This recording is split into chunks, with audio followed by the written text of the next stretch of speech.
This is Baby Blue Mind. I walk around the earth and talk about what's on my mind. And today I'm doing a video essay on one of my favorite lines from all of literature, which is, if you're going to try, go all the way, otherwise don't even start. If you're going to try, go all the way, otherwise don't even start. And that comes from one of my favorite poems that's called Roll the Dice by Charles Bukowski. Roll the Dice by Charles Bukowski, in case you want to look it up. It's not that long of a read, so like even if you're not really too much of a reader, you can just kind of like get into it. And so if you're going to try, go all the way, otherwise don't even start.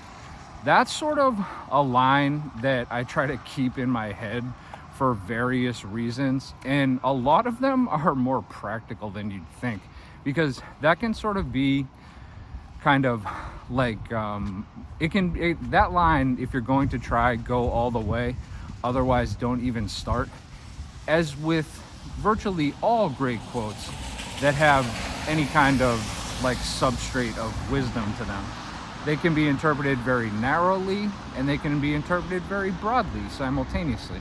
I think that's sort of the nature of a good quote, is that everybody can, upon reading it or saying it, can kind of get something different from whatever the author or speaker really intended. I find that to be sort of the nature of wisdom. Let me get all philosophical on you here.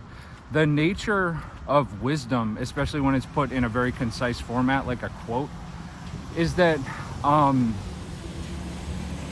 one man's opinion, the nature of wisdom when it's put in concise format like a quote, it sort of leaves the originator of the wisdom and is sort of gifted to the interpretation of the masses, in one commentator's humble opinion. Because with true wisdom, wisdom doesn't exactly discriminate, in the sense that everyone's sort of entitled to their own interpretation of whatever specific wisdom is being conveyed. And so when it comes to, if you're going to try, go all the way, otherwise don't even start.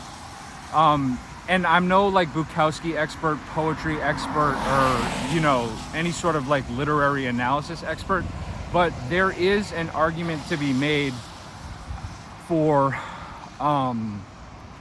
this poem, Go All the Way, that begins with, if you're going to try, go all the way, otherwise don't even start. I think that there's a literary argument when you couple it with Bukowski's sort of biography as essentially a tortured artist writer type dude. There's an argument to be made that that line in particular is specific to the aspiring writer, okay? And because the poem sort of details kind of on a narrow level what you might be in for if you elect to, you know, try to be a writer during the one precious consciousness that you've been gifted. And he sort of details all those things. That's my basis for making the argument, at the very least, that that specific quote perhaps was intended for the subsection of his readership, which is a narrow audience when you think about it, of very specific to aspiring writers. Now, as with all quotes, that wisdom from that quote extends far more broadly than if he were to just be sort of conveying it to aspiring writers like myself. So, and also that's why I dig, good morning, man. That's why I dig that poem so much too, is because it talks about like the plight of the aspiring writer, how like basically you're gonna lose wives, girlfriends, friends, your mind, you might end up in prison, you might sleep on a park bench, like all that kind of stuff. And then, like any good author or any good poet,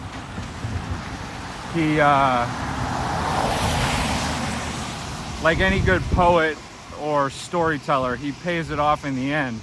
And he basically says the isolation, this is my interpretation of a poem. I've read it a lot, in case you can't tell.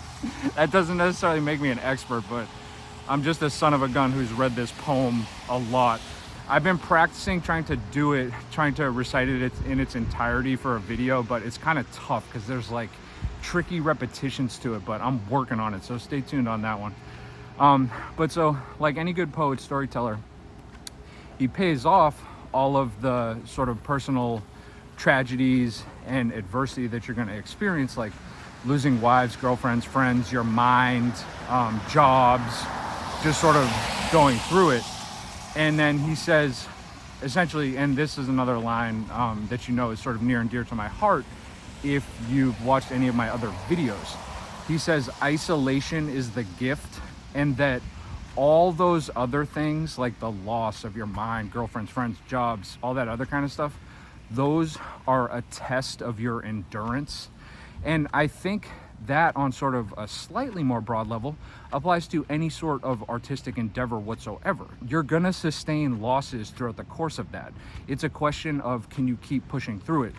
Because your endurance is being tested throughout the course of your life as you're trying to create stuff, essentially. Whether you're a writer, whether you're a painter, you're a sculptor, you're a recording artist, and like whatever kind of, and sorry if I'm leaving anybody out, but just like, whatever your artistic medium is, if you're going to try, go all the way, or otherwise don't even start. So obviously, because his potential narrow audience was confined to aspiring writers, in a broader sense, it applies to just the aspiring artist in general. So it operates on those two levels, obviously. Now, let me get into, because remember, wisdom doesn't discriminate. It applies to like so many different life situations, so many different people. If something is said in a wise format, like if you're going to try, go all the way, otherwise don't even start. So I'll just sort of give you sort of like a more practical description of how that quote, I sort of think about that quote to have it operate in my life. Because in one man's humble opinion, again, in order for wisdom to be wisdom, essentially, in case you can't tell, I love philosophy and wisdom. And then for those who don't know, philosophy just means lover of wisdom. And so, because I'm so big into philosophy and I'm basically like a amateur philosopher, I just love wisdom, man. So I like talking about it, I like consuming it, I like discussing it.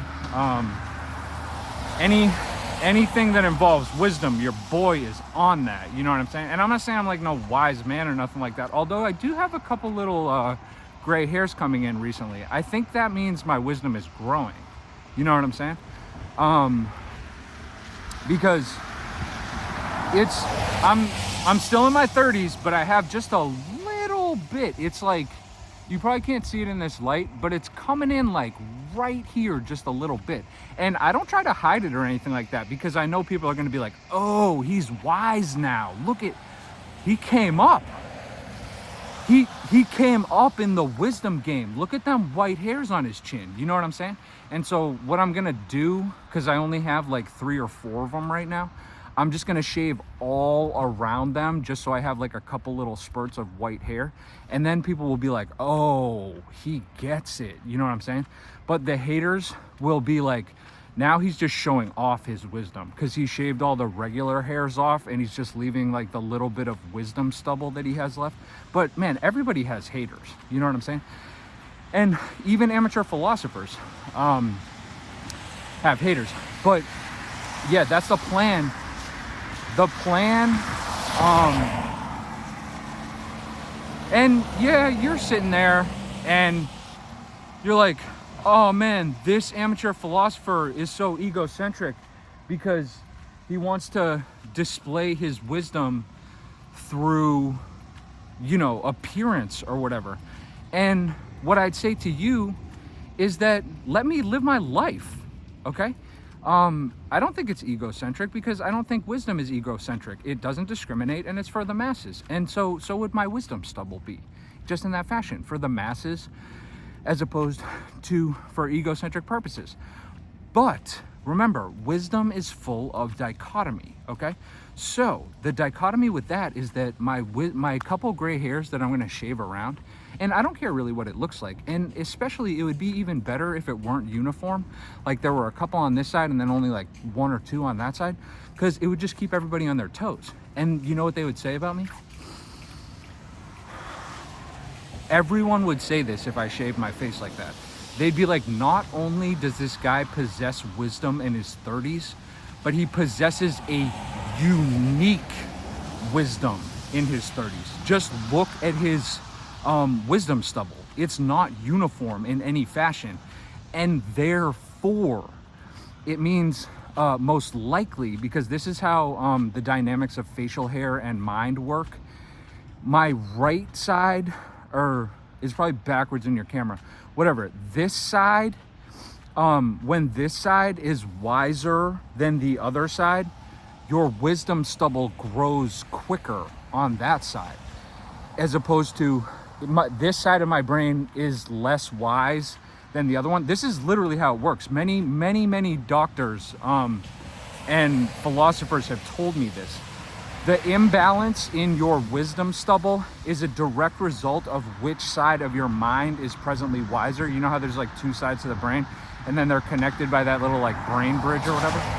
You can obviously tell I know exactly what I'm talking about, because I know about the different parts of the mind. I'm basically a neuroscientist is what I'm saying.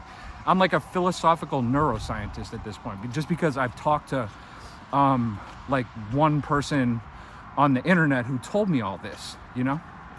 And it was just a guy from Kentucky, United States of America, but he told me all this stuff, and so now it's the truth basically in my mind. And that's why I'm also spreading it to you, viewer, just so that you can understand the neurodynamics of the mind and wisdom. And who doesn't want to know the true neurodynamics of the mind and how wisdom and facial hair works?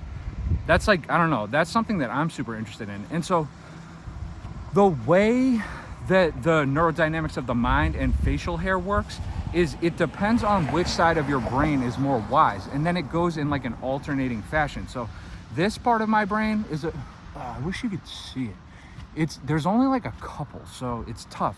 But remember, that means I have room to grow, so it's encouraging. So this side of my mind is wiser than the other side, and so the wisdom stubble is coming in more on this side than the other side. So what I'm going to do, and the other thing that people don't know about this is that now this is sort of like a more advanced lesson in the philosophical neurodynamics of facial hair. So and this is just my own theory. Like I try to, because my arm's hurting today. All my other arm always hurts even more, dude. I separated my shoulder when I was in high school. It hurts so bad all the time, and I slept on it wrong last night. So if you see me just like shaking my arm around, that's the reason. Okay, so back to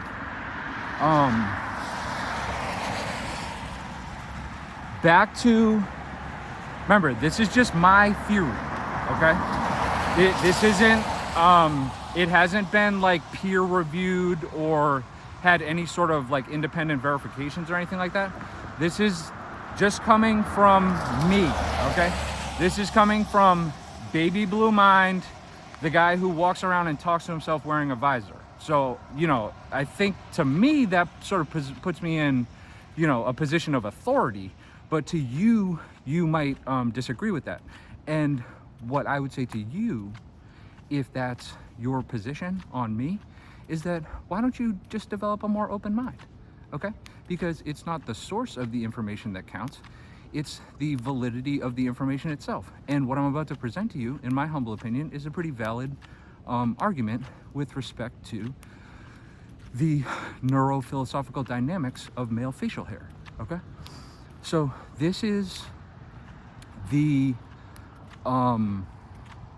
baby blue mind philosophy of the neurophilosophical dynamics of male facial hair, okay?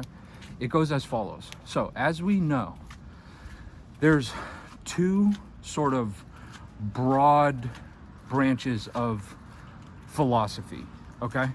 And I'm not talking like epistemology, metaphysics, all that. I'm not talking that kind of stuff. I'm talking about like the geographic origins over time of the philosophies. So, there's Eastern philosophies and then there's Western philosophies, okay? The way that it works with respect to the white facial hair that grows on your face as you age into a philosopher as a man is that it's directly proportional to the wisdom. Remember, one side, it's split down the middle, okay? So there's two sides to the mind, okay? There's Eastern philosophy and Western philosophy. This might be flipped in your camera, but there's Eastern philosophy and then Western philosophies, okay? Just to like way oversimplify, Eastern philosophies would be like Buddhism, Confucianism, Zen, you know, that's just like a way oversimplification of Eastern philosophies. It's obviously super complex. And Western philosophies, just to way oversimplify it again, that's like your Socrates, your Immanuel Kant, your Ludwig Wittgenstein logician type people, okay? So those are way oversimplifications of, yeah, if you think you have a better theory on this, I invite you, okay, if you have a better theory on the neurophilosophical underpinning dynamics of Homo sapien male facial hair, I invite you to walk around talking to yourself with a stick up in front of your face at 5:30 in the morning, wearing a visor in the rain, okay? Why don't you you think you have good theories, okay? Truly put them to the test. Tomorrow morning, wake up at 5 o'clock in the morning and go talk to yourself for a couple hours in public, okay? While wearing a visor in the rain, and see what kind of information comes out of your mouth, okay? Let's see if you can discuss Ludwig Wittgenstein's logic at 5:30 in the morning with a visor on, okay? Now, just side note, and then we'll get back to, you know, obviously you can tell I don't usually go on detours, but there's, I think the spine of this, this video essay is still intact, obviously. So, just a side note on the visor, okay? Because I get all these haters all the time and they're like, nice visor, bro, nice visor, bro. And I'm like, thank you. I'm like, thanks. I enjoy wearing it and I think it looks cool. And no one else agrees with me and no one else on earth does it. But I'm just sort of just more advanced than them just based on my, you know, couple white hairs here and then like one or two here. And so, and you're like, oh man, this guy's so egocentric. Like he just talks about how awesome and wise he is and everything like that. And I'm like, listen, wisdom is full of dichotomy, okay? You're just gonna have to bear with that. And so back to the sort of, if you only take one point home from this video essay, it should be the following, okay? Here is the benefit of the visor among many, okay? But we're just gonna stick to sort of the most salient characteristic of the visor, as you can see that I'm wearing right now, and as you can tell in you know, pretty much all my videos. And so with the visor, here's what people don't understand about the visor, but why it's so beneficial, especially for amateur philosophers and, you know, people of that nature. But it's a universal item of headwear that anyone can implement to improve the quality of their life. And here's why, okay? I'm going uphill, I gotta breathe.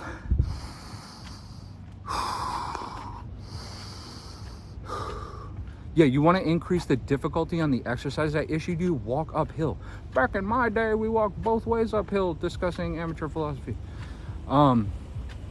So with the visor, okay, it gives you all the benefits of a hat. Okay, it gives you the brim, the stuff up here, and it wraps around your entire head. And you probably can't tell, but it's got this cool little Velcro thing in the background. Velcro like sticks together. You probably know that already, but I just say it just to like make sure. For international audiences, Velcro's like sticky stuff that mushes together. That's like, basically that's what Velcro is, mushy, sticky stuff. That's my theory. That's the baby blue, sorry, I'm waiting for this bridge to like finish closing. The baby blue mind theory on Velcro is that it's mushy, sticky stuff. I have lots of theories in case you can't tell. Okay, so back to the baby blue mind theory on visor wearing, basically.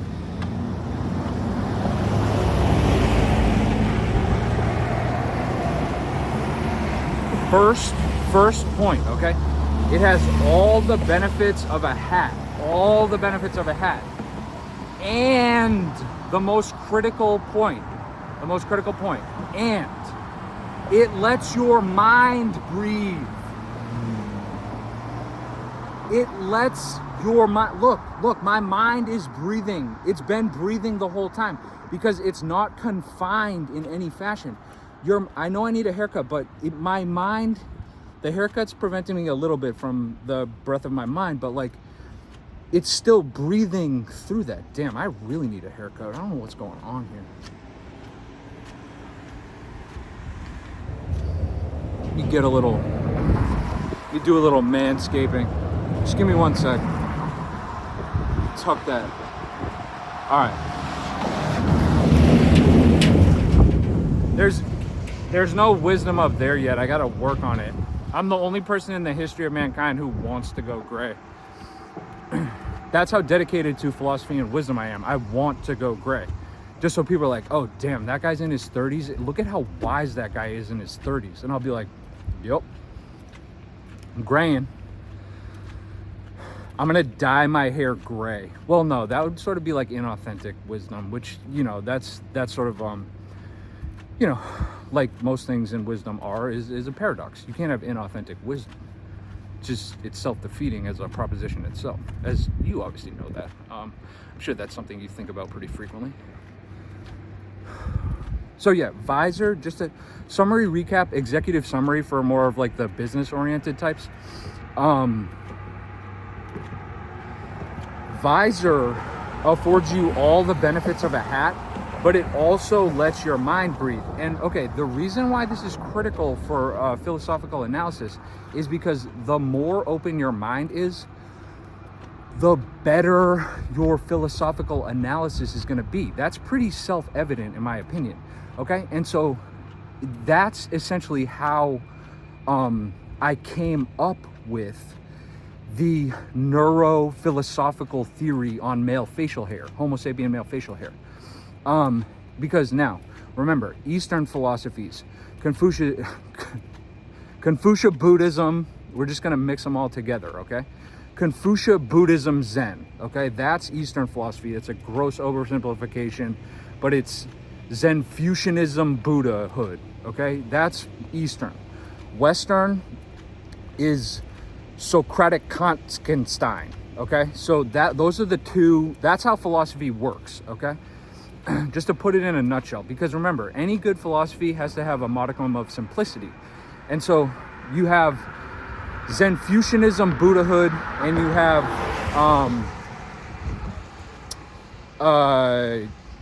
Kantianstein Socratic method, or whatever I said before. You know what the hell I'm talking about, okay? You do this at 5:30 in the morning.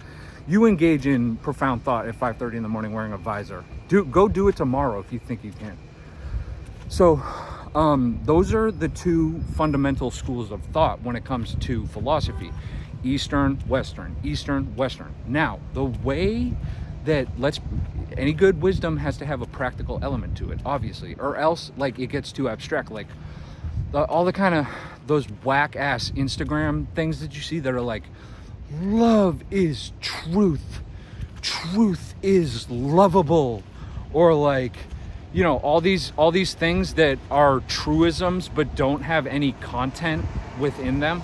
Like, man, that stuff's so whack. Every time I look at that, I'm like, this is a person who clearly does not understand, or this is a person who clearly does not understand how the neurophilosophical theory of male facial hair would work. Like, they're just not mentally prepared enough to deal with that comprehensive analysis, because they're like, truth is lovable, or like, sentience is creation, or like, universality is truth. It's like, sweet dude, those are just words that everyone knows, and you're putting them together in one certain fashion that is abstract and whack as hell, basically, on an Instagram post or a social media post. Now, just another little side detour. I don't do detours usually, but in this instance, I'll do this because we started talking about Ludwig Wittgenstein, who I'm sure is your favorite philosopher. I'm sure among your favorite logicians, he's like your real favorite logician. And so I was reading, here's something you don't hear many people say at 5:30 in the morning wearing a visor. I was reading Ludwig Wittgenstein one time. This is a true story. I'm not making this up. I was reading Ludwig Wittgenstein in an effort to destroy my mind, essentially. I wasn't doing it on purpose. It just sort of happened. That's why I have all these great theories, is because I went a little mad for a while there. Many would argue I haven't come back, but I kind of like where I am right now. I think I'm living a pretty healthy and prosperous life. And I do have like a job and stuff like that. I don't just like wander around the earth talking about my theories, but I do that in my spare time. So I decided to read Ludwig Wittgenstein in my spare time, because I do stuff like that. I don't know why. But so I decided to read a book called How to Destroy the Mind of a Reader by Ludwig Wittgenstein. No, I'm just playing. That wasn't the actual title. Although, I don't know. Maybe if you translate it. So I think the title of the book, and for all you Ludwig Wittgenstein scholars, cut me a little slack on this, okay? I know there's a lot of you out there. So Ludwig Wittgenstein wrote this book called Tractatus Logico-Philosophicus, okay? And so I'm like, all right, this guy's considered like one of the smartest guys ever. And so like I did a little research into his, I gotta touch this thing at the halfway point. Ding, ding. Okay. So now I'm halfway through. Not necessarily halfway through this rant. I might continue walking throughout the rest of the day and call in sick from work. No, I'm just planning I won't do that. If my boss is watching this, I'm not going to do that today, because I work hard for you, as you know. And you're an excellent boss if you do happen to watch this. My boss is just like a really good guy, and he's very professional and fair, so I actually really enjoy my job and working for him. So if you ever happen to see this, sir, that's what I truly think about you. I have the opposite problem of hating your boss. I actually really like my boss and the way that he treats me and like we interact. So, which makes your life a whole lot easier, as I'm sure you know. Like, but yeah, I really like authentically like my boss, which is such a rare position to be in like modern society, basically. So I'm like pretty darn grateful for that I have a really good like. And man, this guy is just like he's so fair and professional. I'm like, is this guy a machine? I think he's a machine of some sort. I think he was just like born to be like a manager. Like he's just like, he has this like inherent sense of fairness and professionalism. I'm like, how the hell are you so fair and professional, dude? That's not even possible. But he's also like, he's a funny guy too. So I'm like, I don't understand you. Do not understand you, but please continue to be my boss. So I don't get a boss that I hate, which just makes your life completely miserable. And I don't promote hatred, and I haven't really hated a boss before. but I have had bosses who aren't as fair and professional and amicable as my present boss. And so that's why I'm also sort of just like pretty appreciative of the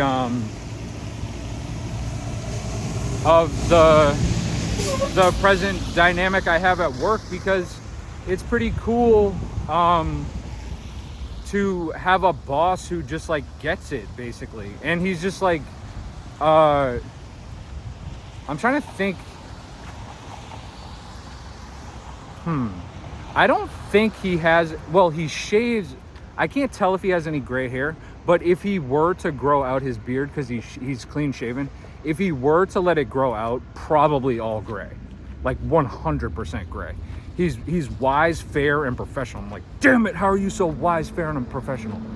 I don't understand you. Well, like, I do kind of understand you, because I try to imitate that kind of stuff. But then I start talking to my coworkers about my theories, and they're like, okay, what the hell is this guy talking about? No, I don't talk to my coworkers about the neurophilosophical theory of male Homo sapien facial hair, just because they'd probably be like, you know, that's not what we do around here. We do like analysis and like spreadsheets and stuff. So, you know, I separate work and play. Because wisdom for me is play. I play in the pools of wisdom, okay? That's like some whack ass thing you would see on social media. I play in the pools of wisdom, okay? So yeah, right now, and if you're with me right now, you're playing in a pool of wisdom. You're playing in my pool of wisdom. And also, if you've been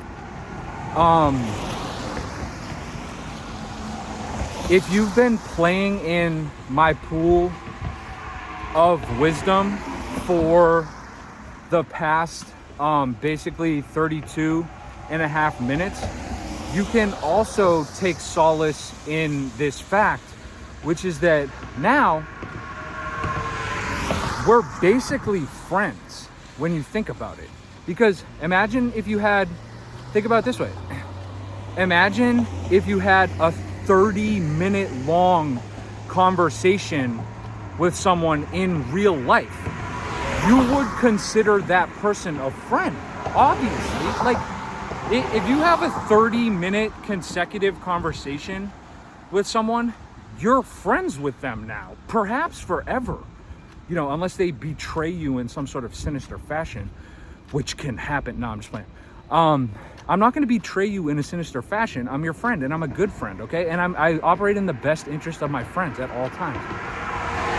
So, smash cut to me betraying you in a sinister fashion. I sleep with your girlfriend. No, I'm just playing. I would never, ever do anything like that. Good morning. I would never do anything like that. Never have, never will. Straight up. I'm not like a rapper. You know what I'm saying? Well, I'm sort of, good morning. I'm sort of, I was just about to call myself a philosophical rapper, which is the most ridiculous thing that anybody could ever say. So I retract that mental statement. So, okay. Let me breathe. I'm getting a little hyper this morning. Let me compose myself. I'll do some Zen breathing.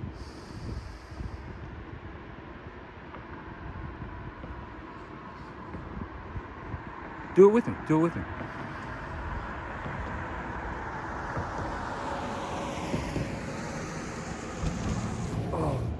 Try to expel the like last gunk of air.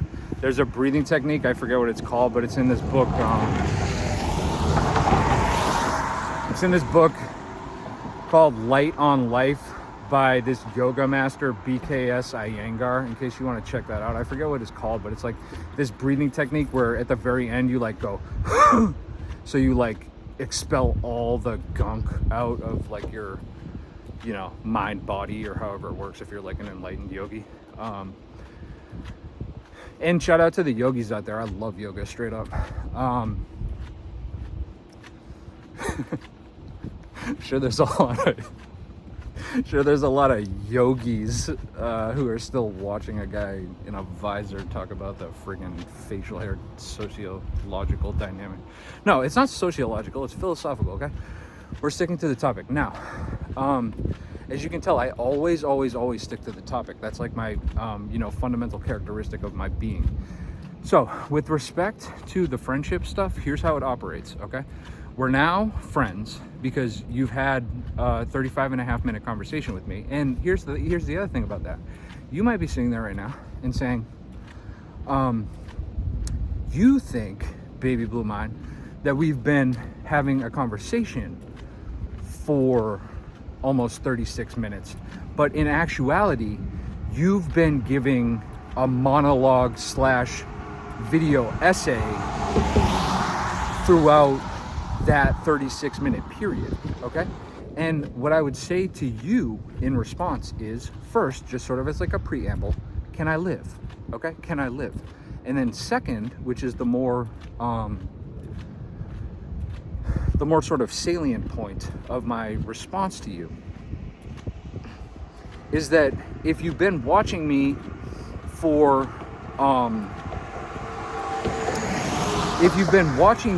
36.5 consecutive minutes right now, and the stuff that's been coming out my mouth throughout the whole time has likely been producing thought in your mind, unless you've just been staring at me blankly like, grrr, which I doubt you have. So the thought, what I've been saying has been producing thought in your mind, which means that my verbal emissions are generating psychic activity in your mind, okay? And when that process occurs, we're essentially, good morning, man. We're having, this guy's like, what is this guy talking about? So my verbal emissions are generating original psychic thought in your mind. And what people, good morning, man. What people don't realize about that is we're technically having a dialogue right now, okay? This is a dialogue. It's dia 2, 3, whatever, 4, no, I'm just playing, I think it's 2. This is a dialogue, okay? It's not a Socratic dialogue, it's a baby blue mind dialogue. And what a baby blue mind dialogue is, as opposed to a Socratic dialogue, is where you don't get the opportunity to respond. You just have to listen to me rant about stuff that doesn't make sense. That's the baby blue mind philosophical dialogue, okay? Socratic dialogue is like, like probing through questions, and you gotta like respond, blah, blah, blah, blah, this back, it's a tennis match. The baby blue mind philosophical dialogue is that I talk about random stuff as I walk around the world in a visor into a stick, and you don't say anything, okay? That's the nature of our dialogue. But here's the kicker. It does generate in you psychic activity. And at this point, we've almost had that's conversation, okay? We're having psychic conversation right now. Just think about it. Man, if you've been listening to me for almost 39 minutes, we've been having a psychic conversation. Just think about it logically. You've been listening to me, basically just spout wisdom in its purest format for 39 minutes and 10 seconds, and it's going directly into your mind, which is creating, essentially, there's new wisdom originating in your mind from listening to someone who has that, the wise facial stubble, basically. And you might even start growing some of it yourself, especially if you're a younger dude. If you start growing wisdom facial hair, you know where it came from, okay? Because what I'm trying to say, it's just difficult in getting it out. What I'm trying to say is, on the basis that you've been engaging in psychic baby blue mind philosophical dialogue for 40 minutes consecutive right now, what I'm trying to say is that in both a literal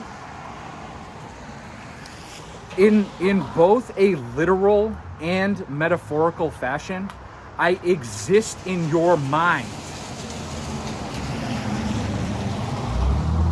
In a literal and metaphorical sense, I exist in your mind forever, okay? But I'm not like one of those bad things that exist in your mind. I'm a good thing, man. Why? Because we're friends. You have a new friend that's in your mind forever that you can't get rid of, okay? But why would you want to get rid of me, man? I thought we were friends. The only way you could ever get rid of me is if I sleep with your girlfriend, and I'm not going to do that. I told you that. I'm a man of character. Unless she's really... No, I'm just playing. Unless she's Selma Hayek in her prime in, like, what was that, Wild Wild West or something like that. Even then, I still wouldn't break my oath to the universe that I wouldn't sleep with my friends' girlfriends. Selma Hayek in her prime, maybe. That's the only... For all rules, there are exceptions. It would be like Selma Hayek or Catherine Zeta-Jones in their primes, but that was way back in the day, so you don't even have to worry about that, okay?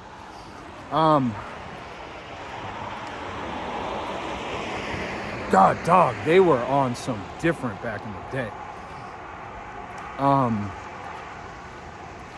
That was like, they were so attractive that it was way before my time, and I was still like, whoa. And I'm not specific just to that individual, female type. I think there are all sorts of beauty all across every possible woman all out there. But them two, God dog, okay? So, now that we're friends, I just need to explain an additional component of our friendship. Because as with many things in life, there are levels to it, okay? So now, it's been established that we're friends and I live inside your mind forever, okay? Those are now the two premises that we're operating under. I think I laid it out in a pretty logical, comprehensive fashion. And if you disagree with that, it doesn't matter because you're disagreeing with fundamental logic. Remember, I studied Wittgenstein. So I studied... That's where we're actually getting back to is Ludwig Wittgenstein. So just to this point, just to continue to be on topic like I have been throughout the course of this video, when it comes to friendship, okay, our current friendship is just like the standard basic level of friendship. But if you want to be like besties or best friends with me, here's how you do it, okay?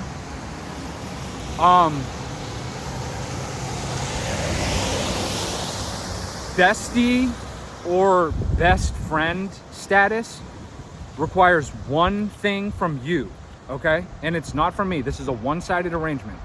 Becoming best friends with me involves one thing, okay? You have to pay me $5 United States, okay? How do you do that, you ask? Some people are like, can I pay you through the internet or like wire it to your bank account and all sorts of stuff like that? No, that's not how this works, okay? I'm old school. If you want to become best friends with me, you get that $5 United States out in cash, okay? And when you see me out in the streets or out in the world, I'm not hard to find. I literally walk around the world with a visor yelling into a stick. When you see me out walking around in the world like I presently am, you get that $5 United States cash out. And remember, I only accept United States currency.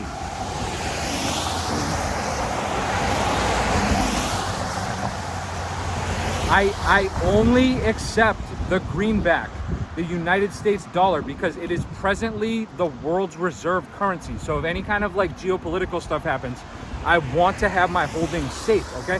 And I would advise you to do the same. Now, when I say the cash holdings that I have, that's about $40 United States dollars, because I don't typically carry cash. But what I'm trying to do with this friendship pilot program is increase my cash holdings in the United States dollar, just because I think that will put me in a more beneficial financial position throughout the rest of my life, especially moving into retirement. Because I'm a future thinker, essentially. And I want to have a healthy retirement, as you know, most people want to do. I want to enjoy the grandkids that I don't have.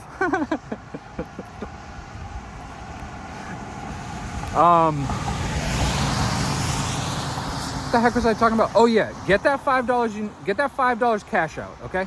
The way it operates is when you see me out in the street, you hand me the $5 United States cash. I'm gonna take that from you. I'm gonna put it in my pocket. We're gonna fist bump, get a nice fist bump in, and then we're gonna walk our separate ways and never speak to one another ever again for the rest of our lives. And there's reasons for that. The first is I already exist inside your mind forever, so we don't actually really need to communicate, okay? The second being, we should both be focusing on our respective walks, okay? Because walking is very beneficial for the mind, body, and even more so for the soul. That's why I walk so much in the morning. Now, okay, back to wherever I got just a little sidetracked with all the friendship and all that other kind of stuff. What we were talking about is just sort of the conciseness of wisdom. The conciseness, I think conciseness is a word. If it isn't, get up off my back, man. I'm just sick of you being up on my back, especially you Wittgenstein scholars. Like, you are the worst of the bunch, man. You ever meet a Wittgenstein scholar?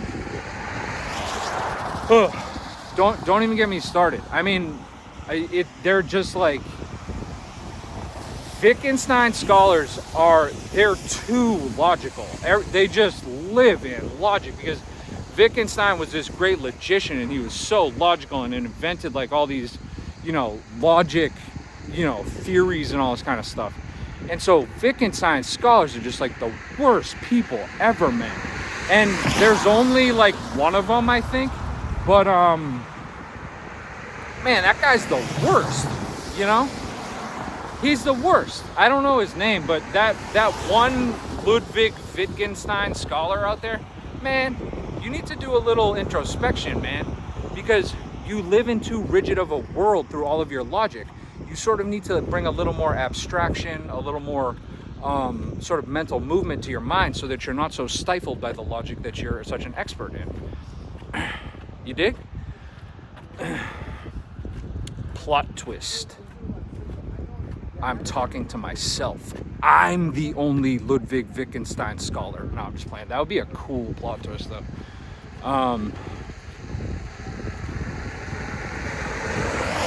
Yeah, all you Ludwig Wittgenstein scholars who are watching my videos all the time, get off my back, because you guys leave the most hateful comments, and they're so well written because you're good at logic.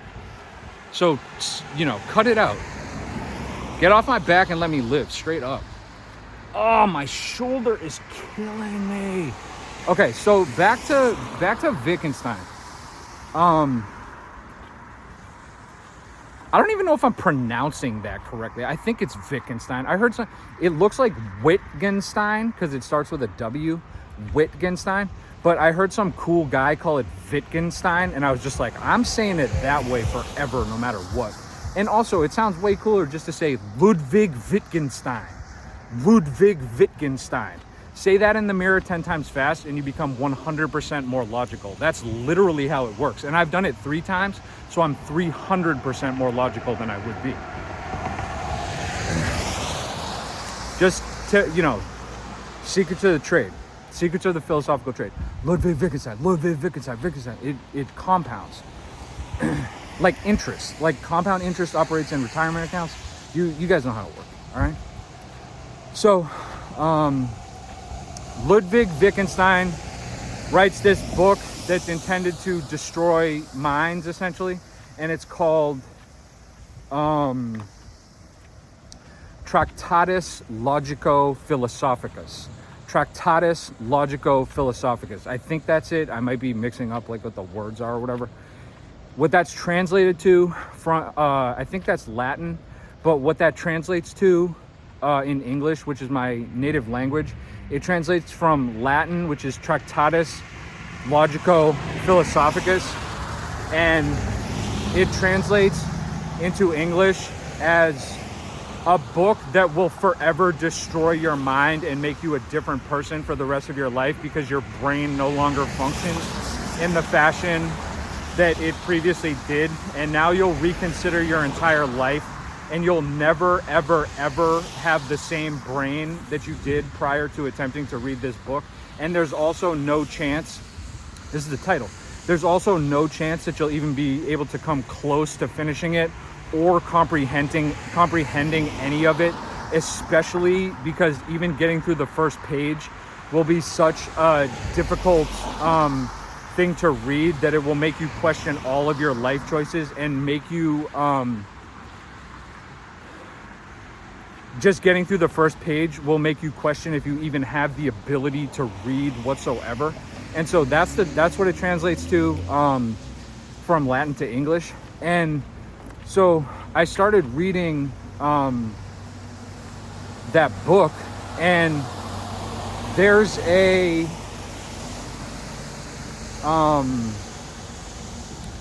so you know how like a lot of authors start a book with a quote, and I always kind of focus in on the quote that the author uses, because in my humble opinion, if an author is using a quote before a book, that that author has sort of distilled down something that is of value, at the very least, to the author's mind, or it might sort of provide insight or into the inspiration or sort of the purpose of the text, basically.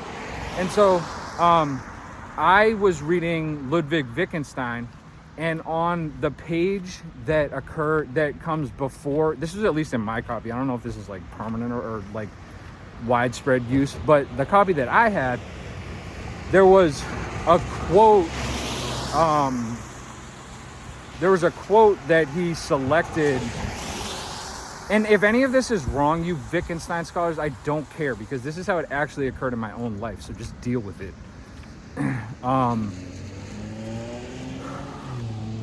It's my direct personal experience, which supersedes your scholarly hatred for me. So, yeah, that's what I do, man. I just take out Wittgenstein haters, Wittgenstein scholar haters. You know you're doing it right when Wittgenstein scholars are hating on you. That means you're doing it right. Because you know how like rappers say, like, if they're not hating on you, you're not doing it good enough. Come on, brother. Or like, you know, they say like, if they ain't hating on you, it means you're just like not doing it right or something like that. I don't know how. I'm a big hip hop fan, but I can't think of any lyrics that speak directly to that point. But what I always think about when I'm experiencing the hatred from the Ludwig Wittgenstein scholars of the world is, man, y'all ain't gonna phase me. Y'all ain't gonna phase me. It just ain't gonna happen. Because you know what I have? Remember, the Ludwig Wittgenstein people, the Ludwig Wittgenstein scholars, they're so trapped in logic, the pure logic of everything, because Wittgenstein was like pretty much the most celebrated logician in the history of philosophy. So he deals in logic. He's a logic dealer. And so my haters, all these Ludwig Wittgenstein scholars out there who are, man, they're everywhere. You'd be surprised. They're a small but vocal group, if that makes sense. But I'll explain to you, this is why the scholars of Ludwig Wittgenstein who hate me will never, ever, ever best me, okay? Because remember, they are so tied up in the logic of everything. You talk about a tight ass. Oh my God, they're mental tight asses.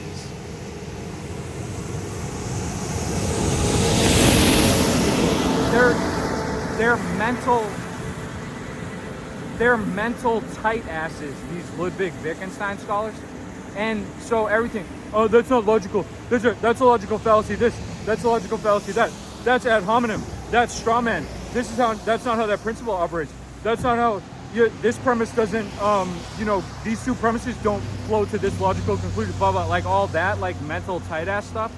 But you know what they don't have? You know what those logic people don't have at all? And this goes directly to all you Ludwig Wittgenstein scholars who hate on your boy, okay? This goes directly, I issue this message directly to you. You know what you don't have? In all the wealth of logic and all the structured mind that you have, you know what you don't have and never will? Heart. And that's what I got.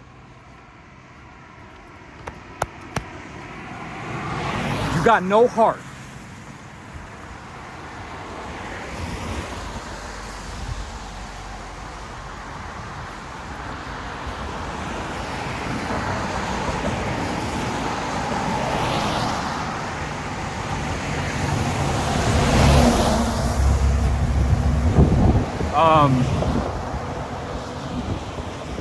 Okay, so yeah, back to the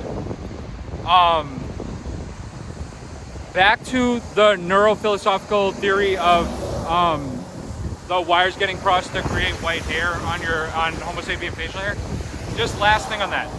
So I have more growing on this side than the other side, which means I have better knowledge of Eastern philosophy as opposed to Western philosophies. So in order to balance out my wisdom stubble, I have to study up more on Western philosophy, which is accurate because I've explored more wisdom on the Eastern side of philosophy than on the sort of Western side of philosophy. And so now when it comes to my theory, the empirical evidence is bearing it out. Okay?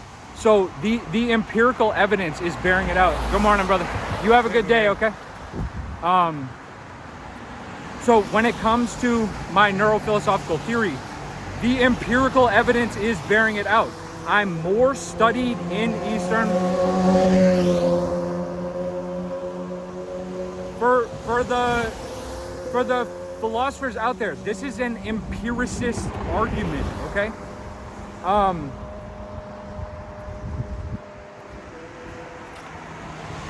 I'm way more versed in Eastern philosophy than I am in Western philosophy, and that's why I have more gray in my wisdom stubble on this side, because remember, it crosses because there's that brain bridge. It crosses over the brain bridge. See, I know philosophy of mind too. Like, I got this, man. I'm a versatile philosopher. I have a versatility of philosophical mind that's just uncommon, as you can see. I'm not saying that makes me a great, I'm not saying that makes me like renowned or anything like that, but I do have versatility, which you've seen. My mind can operate across many different domains,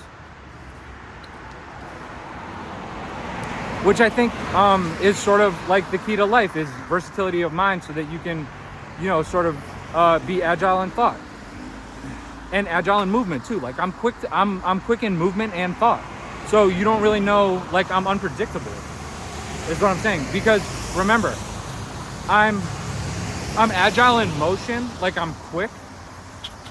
See how quick I am? So I'm quick, I'm agile in motion, but I'm also agile in thought. Like, I think a lot, I think quickly. So I'm agile in motion and agile in thought. So like, if I'm coming at you, like I want to attack you, I'll be quick and thinking very quickly. So like, there's nothing you can do about me. And the primary example of that, like, just watch this for a second. Imagine this coming at you. Like, look how quick that is. I'm like the guy from the Matrix movies, And so, but also I'm thinking really quickly at the same time. So imagine if I were coming at you like that. Like, just watch this again. Like, I'm so quick. And the people walking in front of me are like, what the frig is this guy doing? I see this woman walking all the time. Good morning, miss. How are you? If you ever want to say anything, you're more than welcome to. Just nothing, no. I see that woman walking like all the time. And I just let her know, like, if she ever wants to say anything. Good morning, brother. if she ever wants to say anything into the camera. She's like always walking. When you walk the same street like I do all the time, you see like the exact same people. And they're all philosophers too. That's the thing. This is like a philosopher's walk. So yeah, just imagine that coming at you and thinking really quickly simultaneously. And what that just did for you as you watched me do that several times, this is the way that it operates. Now I have cemented myself in your mind forever. I live in your mind forever. That's how quick and agile I am, because you were just witnessing all of that through the digital rectangle that you're looking at. And now I'm up in your brain for eternity, and there's nothing you can do about that forever. That's the position. I bet you didn't see that coming when you started this video. So now in oh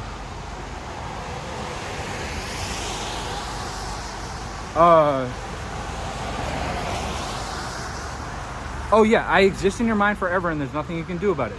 So back to Ludwig Wittgenstein, the people with no heart, and the stuff that I have that you don't forever.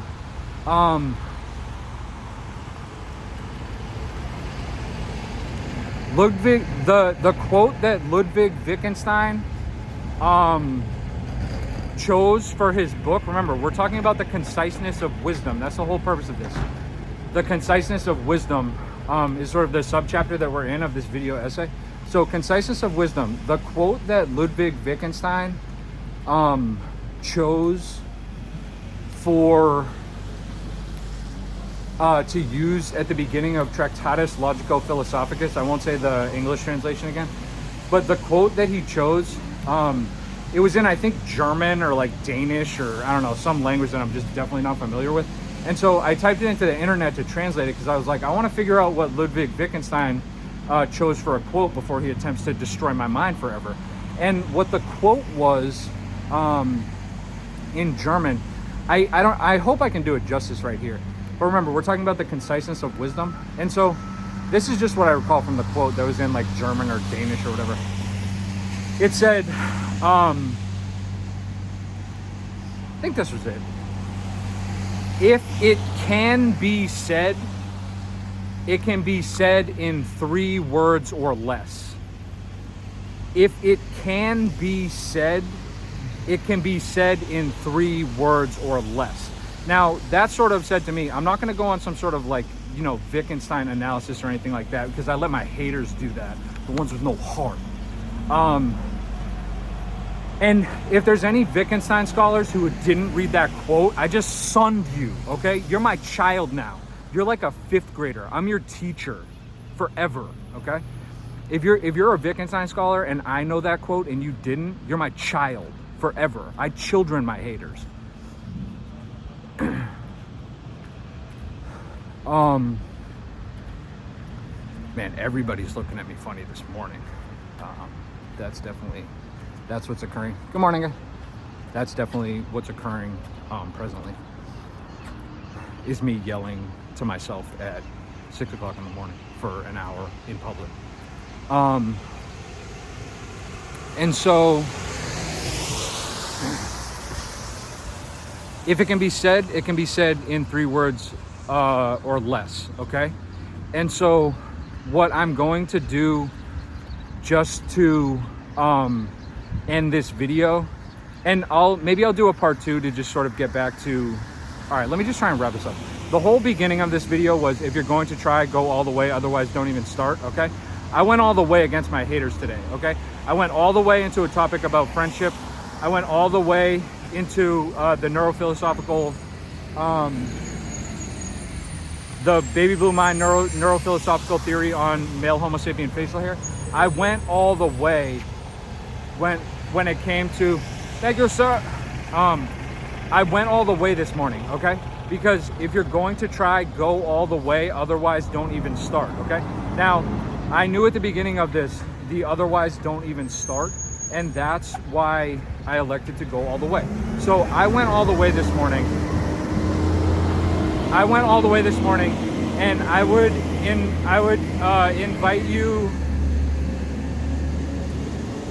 invite you to to do the same in your life, perhaps, when it comes to whatever kind of personal or professional endeavors that you find yourself engaged in. If that's maybe something of interest to you, just a suggestion, not a demand or anything like that. But if you're going to try, go all the way. Otherwise, don't even start. And what I'm going to end with is based on that German quote from that Wittgenstein put before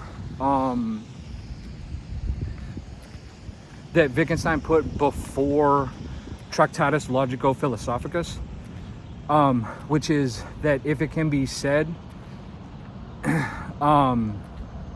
it can be said in 3 words or less. If it can be said, it can be said in 3 words or less. And I have 2 of them. Okay, I have 2 of them. Remember, if it can be said in 3 words or less. Okay. The first one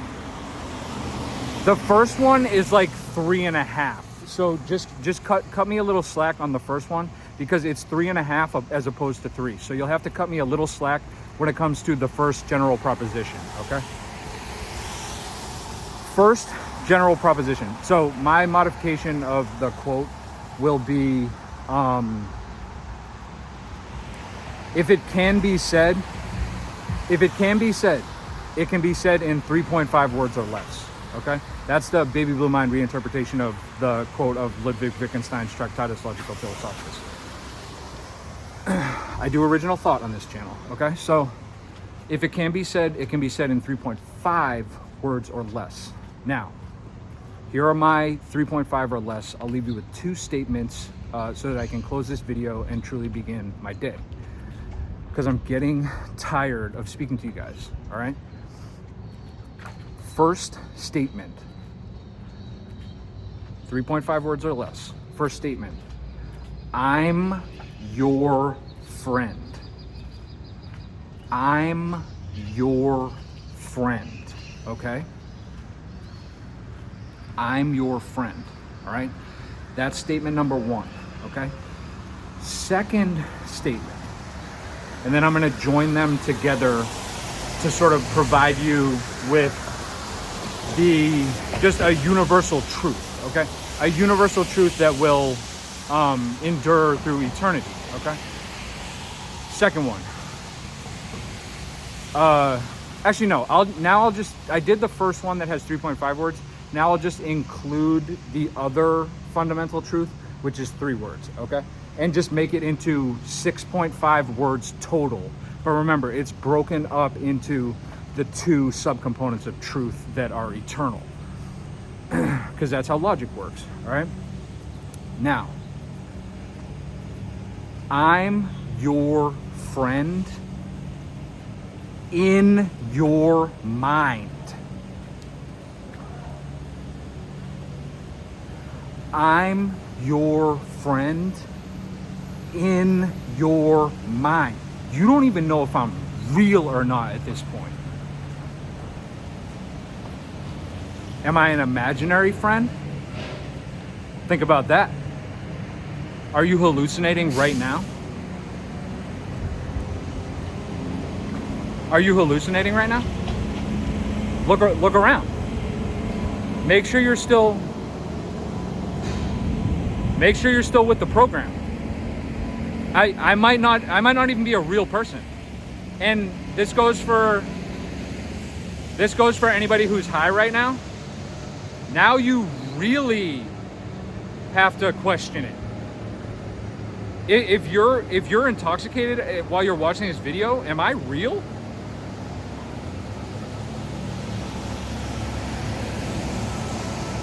You've been listening to it. Just think about it this way. You've been listening to a guy. This could all be something that you just created entirely with your own mind. Because remember, think about the ridiculousness of the stuff that you've been thinking about over the past 70 minutes. You were thinking about the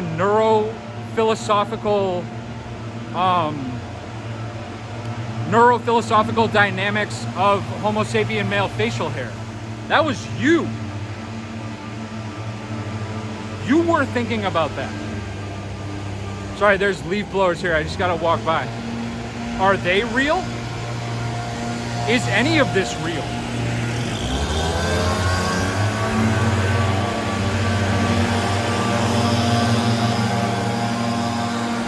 They don't look real to me.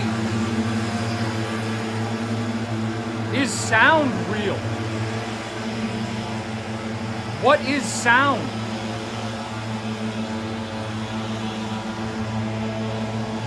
And how are the words, like, look at that guy. Does he look real? He doesn't look real to me. Maybe we've entered a different realm. Now we're in true philosophical realm. Now you've entered the metaphysical realm because a figment of your imagination has been speaking to you about philosophy for over 70 minutes. You've entered a new stage. And if you're high, whoo, man.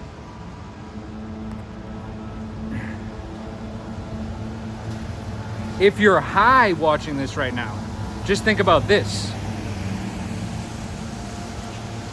What if,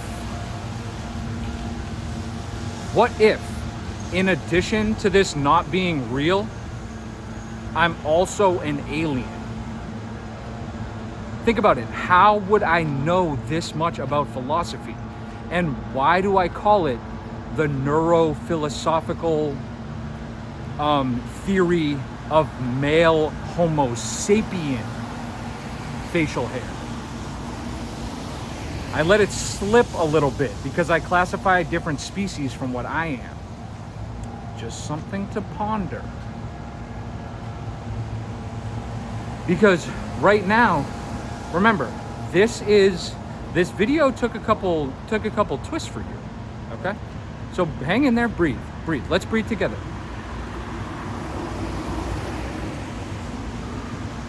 Breathe it out. Stop hitting the blunt.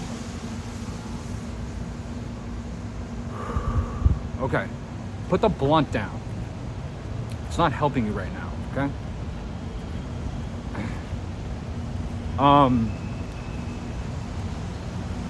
Breathe to keep yourself grounded, okay? Because we're in deep waters right now. We're in deep metaphysical waters. You're existing in the metaphysical universe, and here's why, okay? Focus.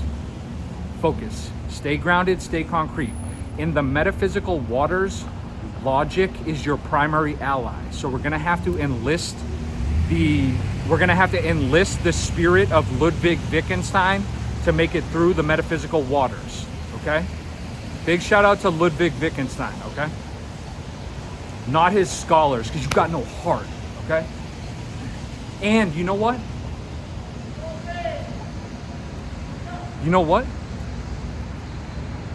You got no literal heart, and you got no metaphysical heart, because that's what I got. Metaphysical heart.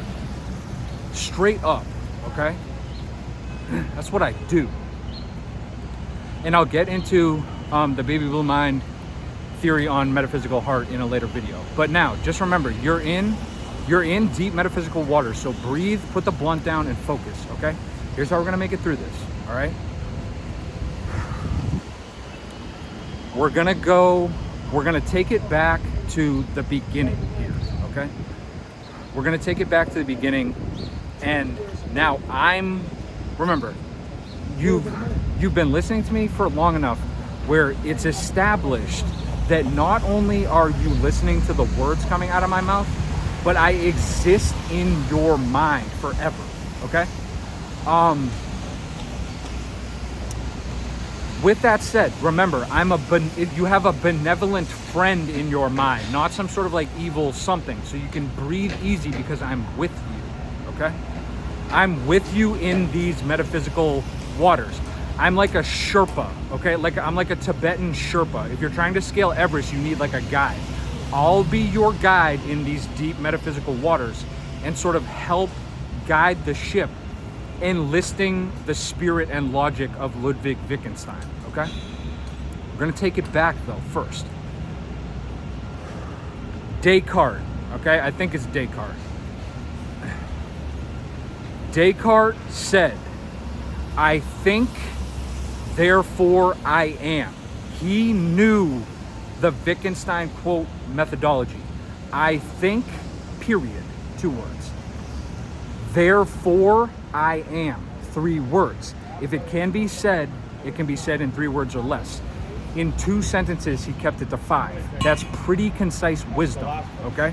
So we're going to, in order to navigate these metaphysical waters, we're going to stick to Descartes' I think, therefore I am. How you doing, brother? Have a good day, okay? Is he real? Did that just happen? Okay? We're going to stick to I think, therefore I am. All right? Now, you're thinking right now, okay? You're presently thinking. Therefore, spirit and logic of Wittgenstein. Therefore, you are, right? Okay? But here's the question. Here's the question. You are thinking right now. By interpreting what's coming out of my mouth, you are thinking. Therefore, you are. Okay? But here's the question. Here's the true question.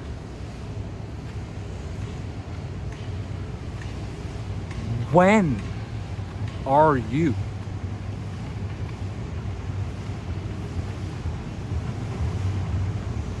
When are you?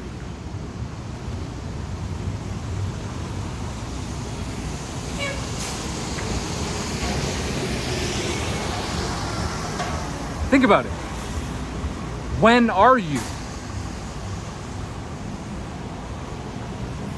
You're now? What is now?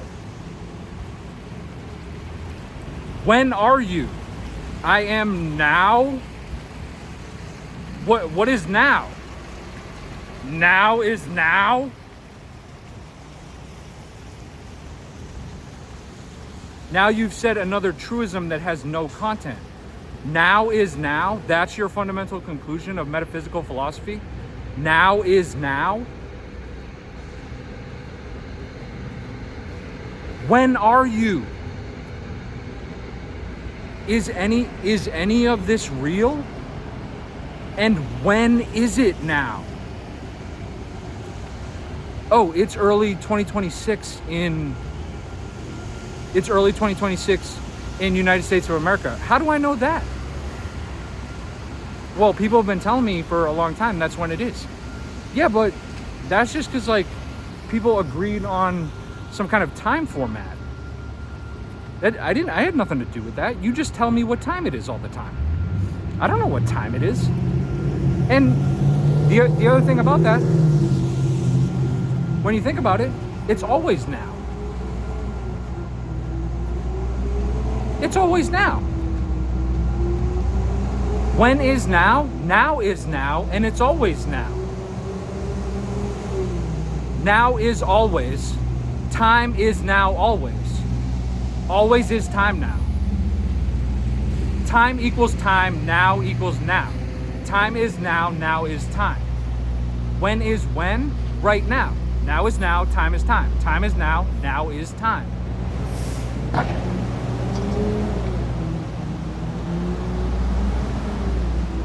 Time is time.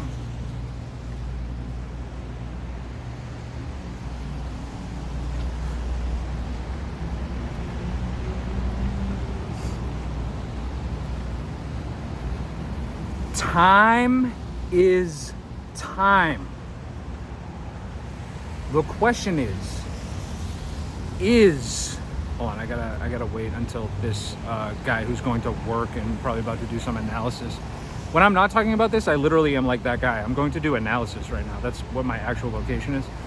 The question, okay? Time is time, okay? Here's the question. Is time reality?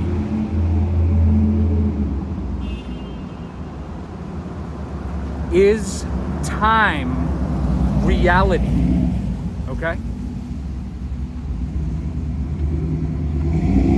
What do you think?